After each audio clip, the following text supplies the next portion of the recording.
The new Canon R5 Mark II camera is finally available and it works very well in our DL underwater housing, and I'm going to walk through how to set that up.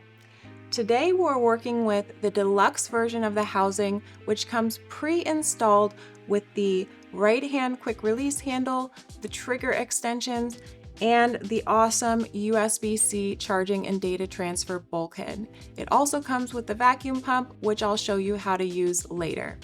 I'll be installing the R5 Mark II with the Canon RF 16mm wide-angle lens and a compact 8-inch dome port. On the R5 Mark II camera, Canon has added the power on-off switch that rotates around the top dial with a mode button in between. And to improve the ergonomics when used inside of a housing, we have eliminated access to the actual mode button on the camera. So before you put the camera in the housing, you'll want to make sure to go into the custom functions menu and reassign the mode function to another button, and I recommend you do that assigning it to the bulb button, which is generally not used underwater. And we've got a great video where Logan shows you exactly how to do that. But to be aware that if you do not reassign the mode function to another button, then you will not be able to change the camera's mode while it's inside of the housing. I'll be assembling everything on an assembly mat, which will protect my housing and my assembly table surface. So to start out with, I'm going to remove the porthole cover from the front of the housing. The porthole cover is held in place by the zoom gear retainer, and I'm going to use my zoom gear retainer tool to take that out. Loosen it and remove that from the housing. I'll set this aside because I can use it when I'm getting ready to travel with my system, and I'm actually going to put this back in so that I don't lose it. It's not going to interfere with anything, and I can keep that in place even though I'm not using a zoom gear with this 16mm lens. Now we'll turn the housing over to the back. We can just set it face down on our assembly mat. And you'll notice there are 3 locking lid snaps, 2 on the sides and 1 on the top of the housing. I'm going to pull the lock back with my thumbs and pull up on the lid snaps with my fingers to release those, and do the same with the top. Once I unhook all of those, then I can remove the back from the housing and set that aside. So now we'll turn our attention to the inside of the housing. You'll find the controls for all of the functions on the camera. I also have a USB-C cable that goes to my bulkhead and a manual flash hot shoe cable that goes to my flash bulkhead. But we're going to look at the camera mount. That just slides out, and you'll find the camera mount features an anti-rotation wall on the back and a 1/4-20 threaded screw that will attach to the tripod mount of the camera. So I'll pick up my camera, turn it over. The anti-rotation wall is aligned against the rear LCD screen of the camera, and the screw lines up with the hole for the tripod mount on the bottom. I'm going to use a screwdriver to tighten that snugly onto the bottom of the camera. I want to be sure that this is tightened very firmly so that there's no movement between the camera mount and the camera itself, which could translate to a misalignment of controls in the housing. So I want that to be very firm on the bottom of my camera. When I get ready to put this in, I want to make sure my lens cap is off and my lens is clean. I'm going to install this camera from the back with my lens already attached to it. If you're shooting with a larger lens or a lens that requires zoom gearing, then likely you'll want to install just the camera body by itself and then attach the lens later through the port opening. So large lenses will not be able to just sit down into the housing like this lens does. You may have to attach them later. I'm going to give myself space to install the camera by pulling all of the housing's controls out. I'm going to pick up my camera, and first I'm going to attach the manual flash hot shoe. I'll slide that all of the way on until it stops, making sure that it's making good contact with the flash hot shoe of the camera. To attach my USB-C bulkhead, I need to open up the side door on the camera to expose the USB-C port. And I'll take my cable and carefully plug that into the side of the camera. Push that in all the way and make sure both connections are secure. Then I can drop the camera body into the housing, and that's going to push all the way forward. And while I've got that in there, I'm going to reorient all my controls to make sure that everything is in good function before I get ready to put the back onto the housing.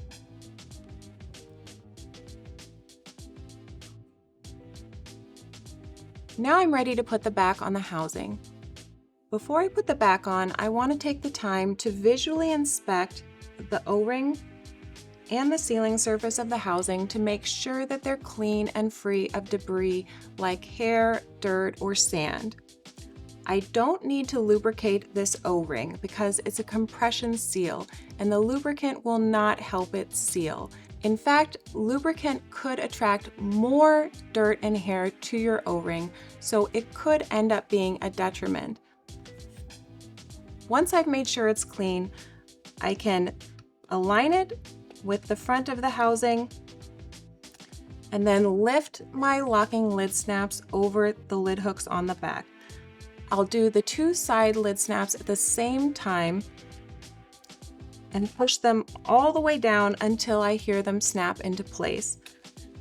I'll do the top lid snap the same way, and then I'll take the time to pull on each of them to make sure that the locks are engaged and that nothing's going to happen to allow these to accidentally open during use. Turn the housing over and we'll put the port on. I have my compact 8-inch dome here, and the first thing I'm going to do is back out each of the thumb screws so that they do not protrude into the opening of the port.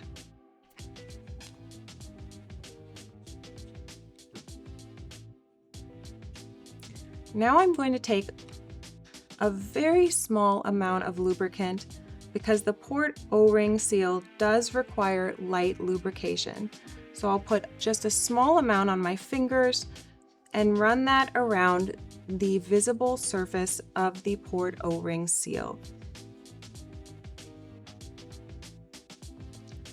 I'll take the excess and run it inside of the port on the O-ring sealing surface. Now it's important to properly align your dome port because each of these thumb screws will line up with a recess on the port mount of the housing, and if these are misaligned, that could lead to problems. The easiest way to align this is to find the thumb screw that is in the center of one of the large dome shade projections. This thumb screw will align with the center top of your housing. So I'll align those two and push all the way down until flush. Now I'll tighten each of the thumb screws with my fingers. When they're properly aligned, you shouldn't feel any resistance when tightening these thumb screws. You don't want to use a tool to tighten them, which could lead to over-tightening and damaging the thumb screws or something else on the housing. I'm just going to use my fingers and tighten just until they stop. You do not need to crank them down.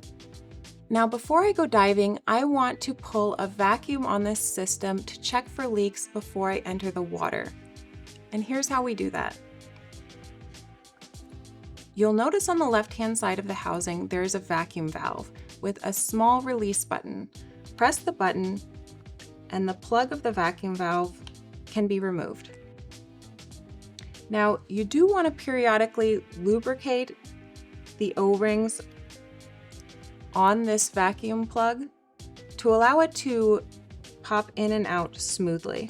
Once I have that removed, I can use my vacuum pump, which has a barb that plugs into that valve. I have a vacuum gauge which has numbers, inches of mercury from 0 to 30. When I pump it, it doesn't really matter specifically which number I pump it to. I'm just looking for a number that I can remember and that I can see a change in if the vacuum were to change in the housing. I use the number 10 because it's easiest for me to remember. You may not see a change in the gauge for the first few pumps because there's more air inside of the housing. As the air is evacuated, you'll see a change happening more quickly as you pump the vacuum valve.